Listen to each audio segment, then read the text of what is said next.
घोंघा यह एक ऐसा जीव है जिसे हम सबने देखा है।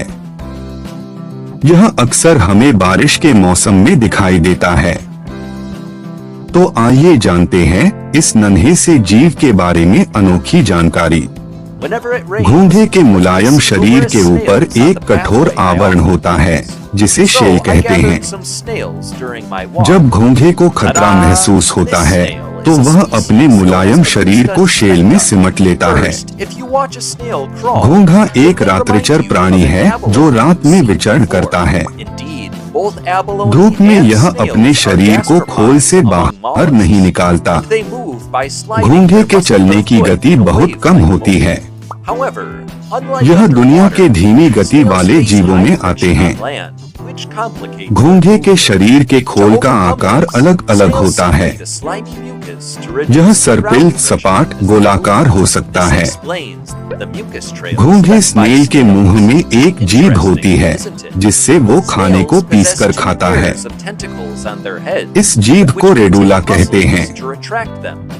घोंघे के मुंह में जीभ के अलावा हजारों सूक्ष्म दांत होते हैं। इसी वजह से यह खेत की फसल को भी नष्ट कर देते हैं। घोंघे का जीवन काल 5 से 10 वर्ष होता है।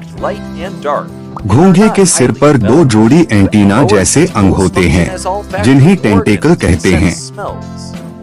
बड़े जोड़े टेंटेकल पर घोंघे की आंख होती है। टेंटेकल का दूसरा जोड़ा पहले से छोटा होता है। इस पर किसी भी प्रकार की गंध को महसूस करने के लिए ग्रंथि होती है। घोंघे का मुख्य भोजन पत्तियां और फूल होते हैं। घोंघा रेंगकर चलता है। इसके पैर होते हैं लेकिन ये सपाट होते हैं। घोंघे के पैर पर एक ग्रंथि होती है जो द्रव पदार्थ का स्राव करती है। इससे घोंघे के लिए नीचे की तरफ फिसलन हो जाती है। इसकी वजह से यह चाकू की धार पर भी चल सकता है और वो भी बिना घायल हुए। घोंघे नर और मादा दोनों ही होते हैं।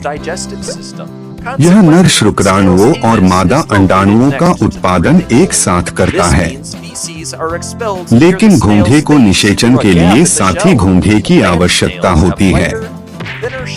घोंघे के शिकारी जानवर भी होते हैं जिनसे इन्हें खतरा होता है। इन शिकारी जानवरों में सांप, पक्षी, मेंढक होते हैं जो इन्हें खा जाते हैं। 1900